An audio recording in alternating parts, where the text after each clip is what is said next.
when you say e-commerce to any retail business for them or any D2C business, for them e-commerce is Amazon, Flipkart and Myntra and these marketplaces. Abroad, e-commerce is their own specific brand website rather than the marketplaces. All the retail businesses don't have that kind of budget to fund an army of IT consultants in-house or for that matter externally as well. And this is what we felt, that we could resolve this. We'll have to find a way to marry this whole thing up and ensure that they are not making their channels fight each other. But are there any specific trends that, probably Indian retailers should cater more to or look at more to the coming future in the e-commerce? Future is going to be the hybrid.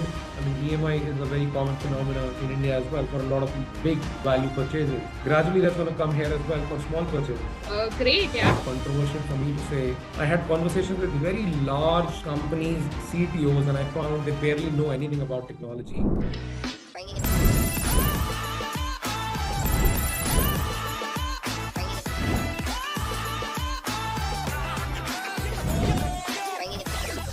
Hello and welcome to another episode of Startup Story Spotlight. This is your host Lata, and joining with me on today's episode is a techie who loves what he does, is your hype man for today, and also the founder of BetterCommerce. BetterCommerce in India is the new generation of e-commerce that is sitting with the right tech stack that would help give the power of large-scale enterprises to the mid-sized retailers as well through their all-in-one scalable and reliable e-commerce new generation solutions. And you will have to check out their platform to understand what I'm really talking about. But so, this episode is definitely about commerce, the future of commerce. It is about subscriptions. It is about numbers. It is about growth. It is about customers. It is about how even smaller brands can keep the customers engaged through their different channels and all of that. But you know what's interesting? I really thought this episode would be a commerce masterclass for me, but it actually ended up being a full packed episode where we not only talk about commerce, we also talk about the other side of work that is not generally talked about. On how do you build a place for yourself in the world? What have we got wrong about the work-life balance? Why is it not working out? What is professional happiness? Is that even a real thing? I don't know. Check out the episode. Could you tell us a bit about yourself first, what you do at BetterCommerce? And then we'll go on to talk about, how Better Commerce was introduced. Why was it introduced in the first place? But if you could first start with your introduction and then we can go ahead. Sure. So, Lata, I come back from a commerce background, but somehow I grew a fancy for computers. But about 25, 26 years ago, people said if you don't have an engineering degree or an MCA, you can't really get into computers. So that fascinated me even more. And incidentally, my first job was as a MS Office trainer based on my good communication skills, which I picked up. And that was my entry into the computers world. And within 6 months, I decided I want to become a programmer.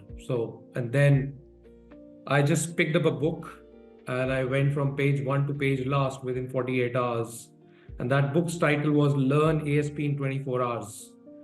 So I spent 2-3 days on that book end to end. And that was the enlightening moment for me. And before that, I was a completely disillusioned, a below average college graduate who had no idea what to do in life.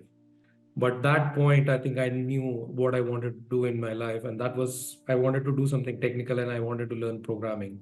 I'm sorry, I'll just interrupt. Learn programming.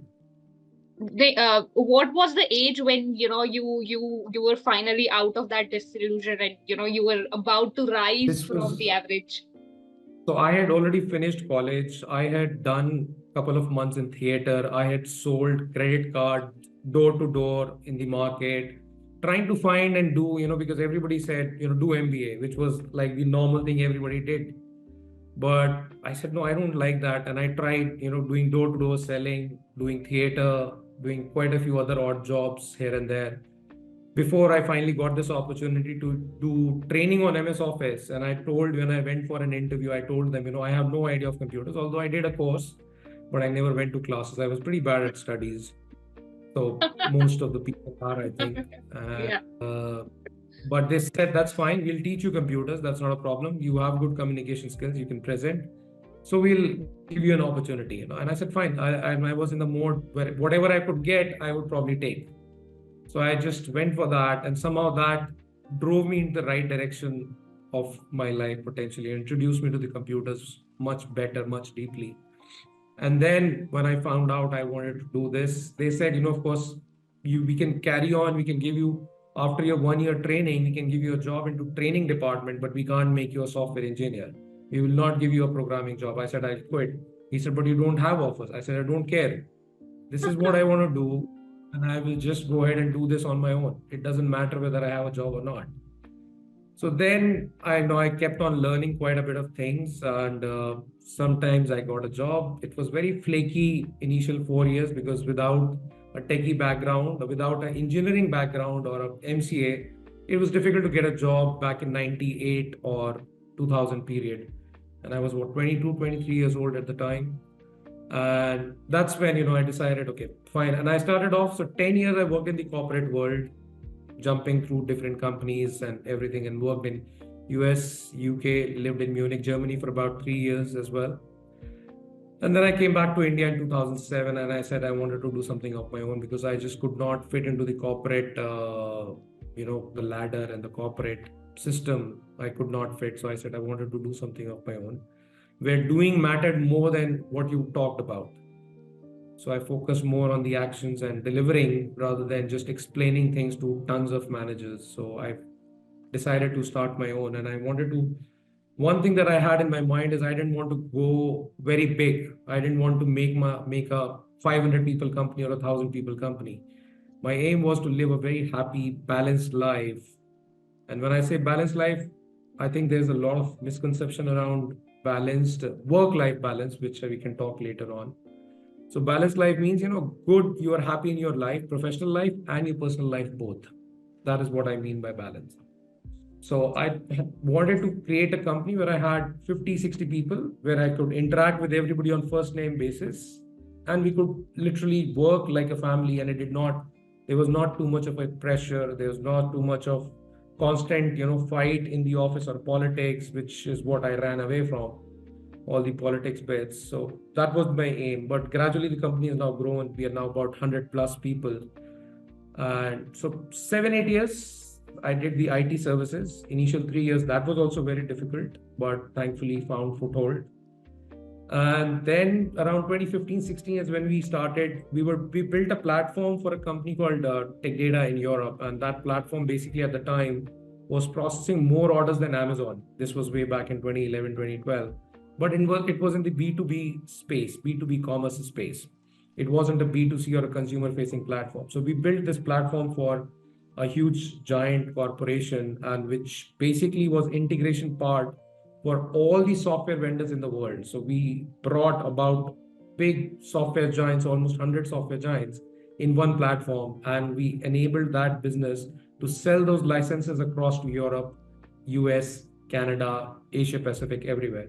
So when we built that scale of a platform, we said, if we can build it for somebody else, why not build a product of our own? And we were doing a lot of bespoke e-com websites as well. And in those days, the pretty much options were WooCommerce or Magento.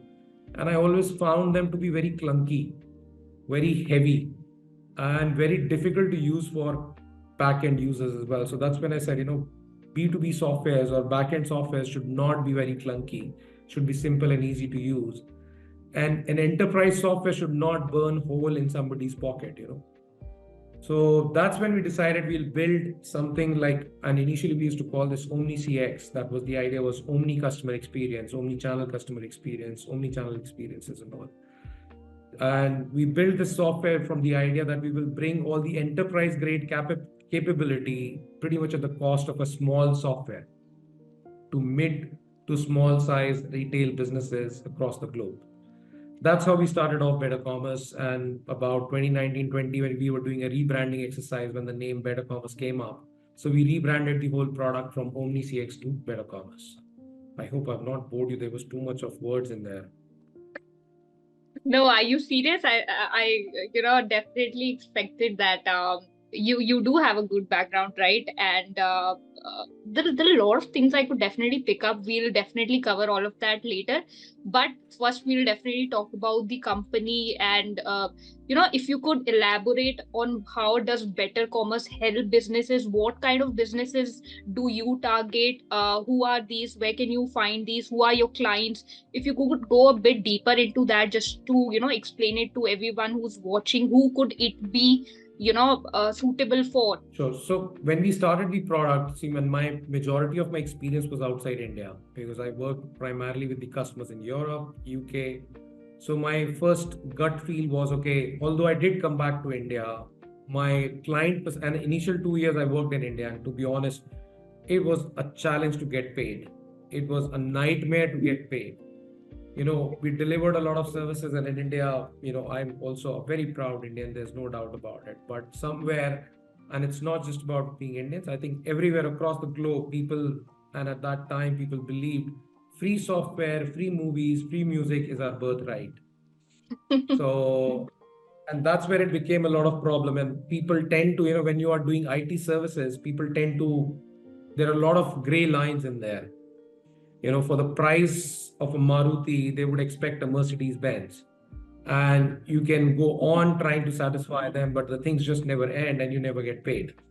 So Yeah. initial 2-3 years, I tried to work in India, do a lot of projects, and then I said, no, I'm not going to do much work in India. I'm not going to look for clients here. I'm going to look for clients where I originally come from in terms of my work. So I went back to UK. I did not move. My family continued to stay in India since 2007. When we moved, my family has been here all through. So then I started reaching out to all the contacts that I had in the UK, and then we found customers in UK who were more willing, more adaptive, more open, and the technology and e-commerce was already booming there. It was a matured market. I mean, when we started this around 2015, 2016, UK e-commerce market or US or European e-commerce markets were already quite mature. And there is one very interesting difference between the Indian market and the markets abroad is in India, e-commerce, when you say e-commerce to any retail business for them or any D2C business, for them, e-commerce is Amazon, Flipkart, and Myntra and these marketplaces. Abroad, e-commerce is their own specific brand website rather than the marketplaces. So by default, when I say e-commerce in India, you think about, okay, Amazon and Myntra and Flipkart and Ajio and all of these. Nobody thinks of their own business, D2C websites, their own, and these are called brand websites in India, very specific term. That these are called very brand websites because people think, and I think this goes back to a simple concept that in India, trust deficiency has always been there. This is why it's taken a little bit of time to mature for the e-com market also to overall mature. It's gradually getting there, but I think it's still in its infancy. I mean, if you look at the numbers, it's just doing what about 3 or 4% is the only e-commerce transaction across the whole country, whereas outside the numbers are way, way higher, probably in multiples of these, right? And over there, e-com means, I mean, if you talk to a brand, for them, the e-commerce means their own website. Yes, Amazon and all, they form one part of sales channel, but that is not synonymous with e-commerce over there. So over there, adoption was much easier because we enable these kind of retail businesses who are doing decent amount of volume online and have good offline presence. We enable them to build sticky models for their customers, to engage with customers better, to get more data with the customers.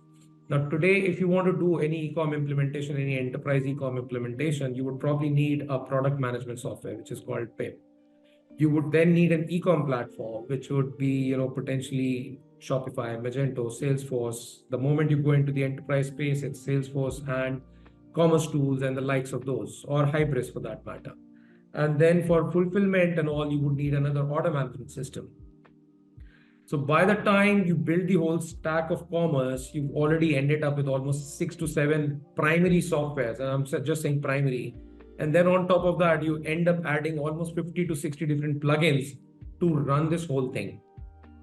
Now, the problem is all the retail businesses don't have that kind of budget to fund an army of IT consultants in-house, or for that matter, externally as well. And this is what we felt, that we could resolve this, and we built a complete suite starting from product management to e-com to, customer data to analytics to order management and content management. Instead of a customer going to six different vendors and trying to integrate them, because they would need an integration set of SIs to integrate all these softwares together and work seamlessly as well. And this is what we wanted to solve. Okay, and what we saw that we could offer these solutions as independent solutions, plus we can offer this as more like a symphony. It's like a one piece work which will solve pretty much your whole end-to-end stack. And that was the idea. Now the customers where we found a higher degree of adoption was UK to start with. So we started off with UK. We did our marquee customer, the fragrance shop in the UK. They have about 250 stores across the country. They do more than 100 million pounds just on their website itself. And they do phenomenal business in the offline. So what we've done is we've married their offline, online world together. We've helped them innovate significantly. Whereas, if you think about a multi-brand fragrance retailer, there is very little that you can think in terms of innovation. But what can you do? I mean, it's a commoditized product you can find anywhere. You go to Amazon, you can buy it, right?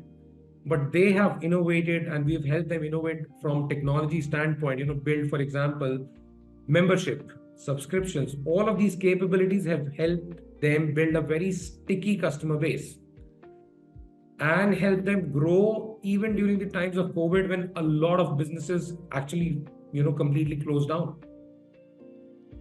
And we've helped them move much, much faster compared to the market pace, which has helped them keep their pace and constantly grow. And their profits have constantly been soaring up. And look up the public news or reports. Their growth has been absolutely phenomenal in last 5-6 years, ever since we've been working with them. They've probably grown their online revenue by almost 7x within last 5-6 years. And that's quite a bit. Yeah. I think that's available in public. Everybody can see that. Gone through that myself. It was great to see all of that. But also, you talked about a bunch of things, right? One is, which is the trust factor when it comes to Indian clients. Another thing that you talked about was subscription, that subscription model that you started with your client, with your marquee clients, right? That was in UK. But I also want to take this to in Indian perspective as well. Yes. That is something, if absolutely. please go ahead and explain how does that work in Indian perspective or not? Absolutely. So what happened now during COVID, I think that Indian market also exploded from that retail perspective and e-com perspective. The vision and it all got very broadened and accelerated. I think COVID overall accelerated the e-commerce adoption in India by almost 5 years. And that led to a lot of people increased knowledge of e-com, increased knowledge of the stacks and the options available, and helped a lot of businesses to look at this as a viable option. Because earlier, a lot of businesses used to look at it as a liability. Okay, we have to make a site run because we have an offline presence. So this was more like a cost center. This wasn't a revenue center for a lot of businesses before COVID. But COVID changed all of that. It became a profit center and it became a revenue generating stream. And of course, this increased the whole, Zomato, Amazon, all of this adoption went just skyrocketed through the roof. As a result of that, a lot of businesses also became aware that, okay, all these marketplaces are great to get started off, but eventually to build your own business and build long-term equity, we will need to build our own brands as well. And we will need to get customers onto our branded website so that we have much more stronger relationships with them. And this is when, one of my mentor, Rahul Gupta, he also suggested, Vikram, why don't you start looking at Indian market again? So I said, fine. And in about 21, we started exploring that option. 6 months, we did a lot of research. We talked to a lot of people. And we found that not many people were still aware of headless and composable commerce per se. So we said, I think it's a good time to get started at this stage when we can be part of that education phase as well. And as and when the market matures, we can then start capitalize and build those relationships over a period of time. And start with, start small. Let's say product information management. That's a most underserved space in India because people say If we have to manage product, we'll put one person and he will manage it all in Excel. We don't really need a product management software. That's a typical approach anywhere you go. But gradually, and seeing the proliferation that you have to publish your product data across to 10 different marketplaces, you have to manage it in your ERP, you have to manage it in your offline stores, and you have to manage it for your brand website. People realize there could be a lot of possibilities of inaccuracies of data going across. There's no inconsistency in there. Correct. So that gave birth to a lot of people looking at the PIM solutions. And that's when we started also exploring Indian market. And so as part of that process itself, we of course ran across a brand called Damensh, which has been doing phenomenally well, and which was primarily focused on the, again, marketplaces, but they wanted to build their own website. They wanted to focus and build a more stronger presence on their own website. And those guys were very smart. They're all, pretty much all, I think all the founders are IIT pass out. So they realized that the future is headless and composable. And they had done decent amount of research on what headless is, where is the market moving, where's the global industry going. So they realized that these options are really good. And then we got into conversation with them. They evaluated us against quite a bit of other platforms, some of the global platforms like Fabric, Commerce Tools, all of those. And after discussions for about 3-4 months, they said, Vikram, let's do this. So they were our first customers, and we got them live last year. And ever since then, now we've been doing very active conversations with some large brands. Manyavar, we've now signed up Manyavar as well to get onboarded with product information management. And gradually, a lot of conversations are steering from PIM. And the idea is we will start with PIM, and gradually when they come to that scale where they are struggling with their current e-com platform or investing too much, that's when we step in, because we are very confident of how we deliver services, how we support our customers. And if you speak to anybody, they will have 100 things. I don't want to boast of our own self and blow our own trumpet per se, but you speak to Okay. him. So we believe once we've delivered delight to them through the PIM process, they will eventually come to us for e-com as well. And we don't want our platform to become a mass oriented, everybody is using this. We want to work with selective customers where they understand the technology and the challenges of the technology, and they appreciate it and they know how to utilize it. Because what we've seen is a lot of companies, and during this process, and it would be quite controversial for me to say, I had conversations with very large companies, CTOs, and I found they barely know anything about technology. They were primarily, a lot of them were just vendor managers, more, dignified vendor managers rather than chief technology officers per se, with a very glorified title of CTOs. So which was very disheartening to see, that people carry this title so lightly and they don't understand much of technology, which is very disappointing and disheartening when, India is heralded as the birth or the supplier of technology to the whole world. So we should have better quality of CTOs. That's one thing I understand.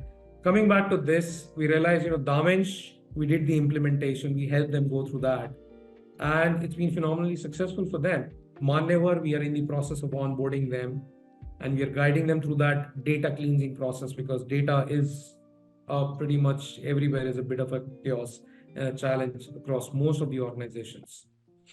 Right. I hope that helps you understand a little bit how we are looking at the Indian market now. Yeah, of course. I'm sure everyone does, which is why I wanted, you to concentrate on which are these clients that you're looking to work with, because it's very clear that you have a certain set of clientele in mind that you want to approach. So yeah, it makes sense talking about that. But you mentioned about where these are some people sitting at CTO positions, not very much in the light of what is happening in the technology world.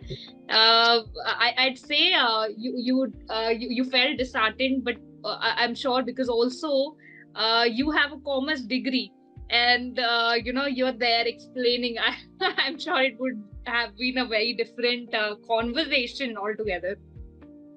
Yeah, see, I do have a commerce degree, but I'm a hands-on programmer even today. I mean, even today, I spend about 20-30% of my time writing code. And weekends, all I do is just write code. So I Wow. still do that. very actively, and I build different tools completely on my own, how I can improve productivity within the team, all of that. I keep doing that pretty much every weekend. So, technology is what I live and breathe. I have to know about it, Of and I course. have to be participating of it rather than, issue advisories and consulting from sitting in the ivory towers, like they say. Hmm. So, going on, Vikram, what does your day look like? My day looks like, it's a very interesting question. So I get up around 4:35 and Oh I God. get leave my house 5:30 a.m. maximum, and I go and play golf from 6 o'clock to 9 o'clock, 9:30 at the max. Wow. And and this is about typically 3 to 4 days a week. And even in this winter, I go pretty much every morning, 3 to 4 days a week. And then 9:30, 10 o'clock, I get to office. And then some days I leave around 5, if there's, or some days I leave around 8, 9 p.m. in the evening. And through the day, it's mainly, reviewing projects, reviewing sales and marketing progress, reviewing team progress. Lots of, and when you're running a company, there are lots of things that you don't plan for, but you always have to make time for. Correct. There are daily. For sure. Is there some specific function you like to take up yourself? I've seen that this with a lot of people who run companies. They have a specific function that they're very inclined towards, and they take it up themselves. They take it on themselves. Technology and product. Okay. Okay. So my team is generally very, I would say, very apprehensive about me every Monday. Very scared of me Acha. on Monday, Okay. because the weekend I will explore something new, and Monday I will come and say, okay, we are exploring this technology and we are implementing this in our solution within next 2 weeks. So that's one thing that happens quite often. Hmm. That's interesting. Innovation at the top. Great, yeah. Uh, you also talked about we'll get back to company and all of that, but this is also a very interesting conversation. You've talked about work-life balance very initially, uh, and you said that's you said you look at balance in a very different way, professionally and personally. Could you elaborate that on that a little? Yeah, I think one big principle that I followed from day one of my job is, and I always, say this to everybody, that if you're not happy in the job, please quit. You know, don't do something where you're not happy. And I think passion is highly overrated. People say, I'm passionate about this, I'm passionate about that. The Zomato guy wasn't passionate about delivering food. Zomato Yeah. guy wasn't passionate about making food. He found a pain point and delivered it. So capability and ability and be finding happiness in doing what you are can and what you're good at. If you can find what you're good at, you will eventually find a lot of happiness in doing that. So you need to find that. And right from day one, I never looked at my job as a job per se. I always looked at it, this is something that I'm doing for myself, and wherever I go, I'm going to leave a legacy of my own. Whether I'm doing a very small job, big job, whatever job, it doesn't matter. People will remember me in that place. I mean, where I started off in my first job, people still remember me how I was. And when I sometimes give them a random call, they said, yes, we remember what you did and how bad, good you were in certain stages in certain places. I think that's what a lot of times people tend to forget. And this has always helped me maintain that compass around my work. And my wife, of course, tells me that I'm a workaholic, but I have maintained a balance. I look at work and personal life as two kids that I have to live and bear throughout my life. And when you have two kids, you don't say this kid is my favorite or this kid is my favorite. You try to find balance. And there are going to be times when one child of yours is going to need more time and attention and compared to the other one. So you do that. And there are other times when the other child needs more time and attention and you do that. And that's how I've created balance. There are days and weeks when my work needs me more than my personal life. I will do that. There have been days, when I've been in the office for 2 days with some of the people in the team also have worked with me. And then there are days people say, we don't feel like coming. Can we just take a day off? Yeah, sure, why not? But when people say, work-life balance, I'm not going to work after 5. I'm not going to pick up a phone after 5. I don't understand that.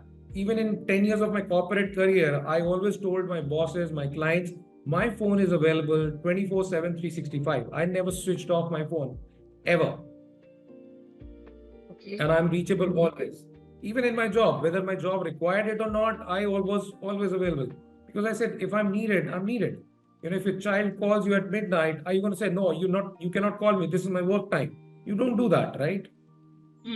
So I look at my work and my personal life as two kids that I just have to continue to bear throughout my life. Not bear is a slightly negative word, that I have to live with throughout my life. And I balance between the two in different way, in my way. Plus, there's one thing which I felt is nobody talks about professional happiness. I've never heard anybody saying, are you professionally happy? Happiness Yeah, is not a even word I'm people. not. Yeah, no. Why? I don't understand why. Because that you spend 1/3 of your life in your office. Exactly. How can you not be happy? Correct. Right? And if you are not happy, you're gonna pull other people down as well. Correct. Yeah.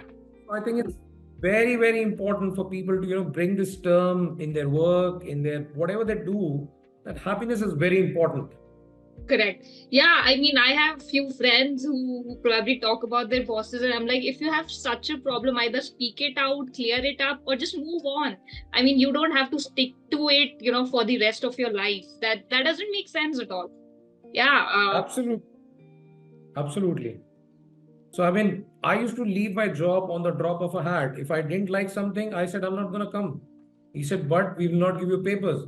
I said, that's fine. I don't need paper. So I quit a few jobs where I didn't like the environment. I didn't like the boss's attitude. Was not given the right opportunity. I quit. And that was fine. Fine by me. We will not give you notice. And that's fine. I don't need money. I will survive on borrowed money. I survived quite some time. Okay. But what was more important was my own mental happiness. I have to find happiness in doing what I'm doing. And if I can't find that, I think it's not worth doing it. Yeah. And I still believe. Yeah. So there have been times where I've actually turned down projects because the guy who was on the other side, I probably didn't like him. Or there was a very different kind of an equation building up. And I'm not used to having an equation, where I am going to be a yes man to whatever my client says. I will always speak my mind. What I think is right, I will always say that. You don't like it, that's a different matter. But you don't expect me to be a yes man to everything that you say. Some people don't like that, and that's fine. Yeah, no, I get it. A lot of people will get this for sure. But great, yeah, Vikram. This was in flow. You did give out some great advices to people going through the similar thing. Completely 100% agree with you. I'm actually lately in the same mental phase as what you're talking about. If something works for me, it works for me. Otherwise, I move on without disturbing anybody. Absolutely. Yeah, Absolutely. lovely. Great, actually, we had that conversation. But moving on, coming back to the Indian market and BetterCommerce, you said you've come back to India. You're working with Indian clients. Are you getting the expected reception from Indian clients per se, or were you expecting more, or if even you're expecting more, how are you planning to educate these Indian retailers? How do you what do you tell them about? How do you explain to them this is what it is and this is going to be probably the future? Yes, so some of the people, and this is all to do with the digital maturity of different businesses. And we have to understand a lot of established businesses in retail in India are traditional businesses. People are still grappling with the adoption of overall technology. And for them, like I said, definition of e-commerce is limited to Amazon, Myntra, Flipkart, Ajio. So, and gradually that perception is changing, but I think it's still going to take some time. In terms of reception, we expected a bit more, but it's still not there yet. So we are balancing our, efforts in Indian market and the market abroad as well. We do tend to find that the return on efforts is much higher in the UK market or the European market, where the understanding and the digital maturity is slightly on a higher side, especially on the businesses. Technology wise, people understand, but I think there is still a bit of time before people can start adopting all those elements into their daily life cycle and get to that level of digital maturity. And that, of course, I think it's going to take, I would say we are about 2 to 3 years away from that. Okay. But I think with continuous efforts and continuous touch points with different businesses at different stages, we will definitely get there, because eventually the market is going to happen that way. It is going to go that way. It may take a little bit of time, but it will happen. There's no doubt about it. So we continuously, keep on focusing a lot of our efforts in the Indian market as well. We have not stopped anything at all. We continue to reach out to a lot of large brands. We are currently in conversation with some really good brands, large businesses, to do the PIM solution for them and look at the other possibilities as well. But it's going to take some time, but I think it'll definitely happen. Great, Vikram. So, last question, and then we'll quickly wrap up. Are there any specific trends that probably Indian retailers should cater more to or look at more with respect to the coming future in the e-commerce space?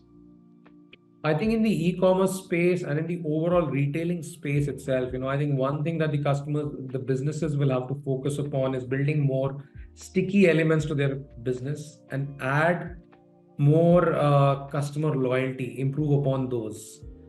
And deliver on the experiences, customer delight experiences, which will happen potentially around bringing the whole omni-channel experience in one place. The offer, a lot of times I see very large brands, they will have some offer running only online and some offer running only on the store. And basically, you shouldn't be fighting between your own channels. You shouldn't be creating competition between your own channels. You need to symphonize and harmonize them. But a lot of businesses look at them as individually and separately. But I think one thing they need to learn is, as an end consumer, when you are probably shopping or I am shopping, we look up a website on mobile phone while we are in the car. I still prefer to go back to a laptop when I have to put my credit card in. So I will look up something on the phone while I'm on the go. But when I get to my office or home, I will sit on the laptop, see more details, probably add it to my cart, add it to my bag, and then probably shop it. Or maybe I'll go to the store and check out, whether this is actually good enough or not. Find out the quality if it requires some experience. So I am shifting between these channels almost seamlessly. Businesses will have to find a way to marry this all thing up and ensure that they are not making their channels fight each other, but they are all working together. Right. And they're giving unison experience to the end customer. I think that will make a huge difference. The future is going to be the hybrid commerce. If you say, that it's only pure online, no, it won't be pure online. If you say pure offline, no, that also will not last very long. It has to be an omni-channel and a hybrid and a unified approach across all of these channels. And that is something I think people need to start looking at, evaluating from their own business context and building that journey for themselves, contextualizing, which is very important. A lot of times businesses see this particular approach work for the other business and let's try the same approach. They tend to forget, that business has a different model, that business has different people, different processes. You need to contextualize an approach or a system or a tool or a process. You can't just copy paste something from other business and apply it in your own business, which a lot of times people tend to do that. And that's contextualization is also, I think, one very important factor that everybody should be doing. Correct. By the way, you also sort of a way talked about customer retention, not Yes. just customer acquisition, right? Uh, Fortunately, there's now a shift in the mindset where people are now, where companies are now looking at customer retention more, or similar to customer acquisition at least. Yes. What practical strategies or suggestions would you have to give to them on how to keep on with this customer retention? So customer retention, of course, is, getting a new customer is always more expensive, right? Yeah. Whereas retaining your customer is cheaper, but people tend to overlook it. Okay, iska to order I gave. We've already got an order from this customer. Let's just Yeah. forget about him, right? I think customer retention, there are different ways you can potentially do it. And what I learned from Fragrance Shop in the UK was that they launched this membership and subscription. These are two different things, which has helped them significantly in terms of customer retention. I mean, now as of today, they have more than 500,000 paid members, which is significant. I mean, if you think about it, fragrance is a commoditized product, and if you can add customer retention in that kind of a business, Yeah. you can probably add in any business. Right. Although it's a reusable element that people will need it very often. So you have to find what are the sticky points, what is your purchase cycle from a customer perspective, and build some kind of a repeatability in your business. Once you have that repeatability and good service, then retention will automatically happen. Right. What about like the subscription model? Are you seeing that in the Indian perspective happening now, or are people I still think with it the will same view take about some it? time. You I will? think it'll take some time. Yeah, I think it'll take some time. What's happened is you take up a subscription, of course. Firstly, the regulations of charging a credit card on a regular basis from a subscription perspective is very difficult in India. I think Okay. RBI almost brought out a regulation that you can't really be doing an automatic charge on a credit card regularly. So that is a huge blocker right from the word start. And plus, the overall, a lot of businesses, what they do is they make it easy to start subscription, but they make it very difficult to cancel subscriptions. And sometimes people get very apprehensive the moment they see this kind of a strategy and approach. They say, no, if we want, we'll come again, but we will not Yeah. subscribe. Yeah. That's happened with I me. think, Yeah. Go on. yeah, Sorry. yeah. So it will happen. So it happens with everybody. You have to make the whole process quite seamless. I know it's not good to lose customer, but you have to look at it from their perspective. You make it difficult, he's not going to come back again ever. Right. So that customer service and that risk of losing customers because you're making it easy for them to go, I think people have to get over that risk and add simplicity for end customers to be enabled to build that loyalty. And loyalty will eventually lead to retention. So good service, different models in your business itself, and repeatability are, I think, the key factors to have retention, to increase your retention. And then eventually we'll reach a point where subscription is a part of all of that. I think eventually it will be. Subscription will definitely grow. If you look at it, Netflix, Amazon, everybody's gotten used to it. Yeah. OTTs, people have now gotten used to it because it's got phenomenal amount of repeatability. You are going to watch something Yeah. every day. So it already has that. It's just that, and gradually, I mean, outside India, I mean, get cars on rental, on subscription. Mm-hmm. And gradually, a lot more things will start coming on subscription. You pay this much. I mean, EMI is a very common phenomena in India as well for a lot of big value purchases. Gradually, that's going to come here as well for small purchases. I mean, there is a company called Klarna, ClearPay. You buy on online websites and you can pay in 4 easy installments without any extra money. Yeah. Right. And I think this is happening in India as well, where you can split your payment to there. So that's the starting part of it. And gradually that will evolve into significant subscription economy. Great. So I think that will definitely happen. Good news for people who were hoping on that. But yeah, great. This was a lovely conversation, Vikram. Definitely a class I wanted to have, and the people would love to have. But thank you so much for doing this. Lovely having you here. Thank you so much, Lata.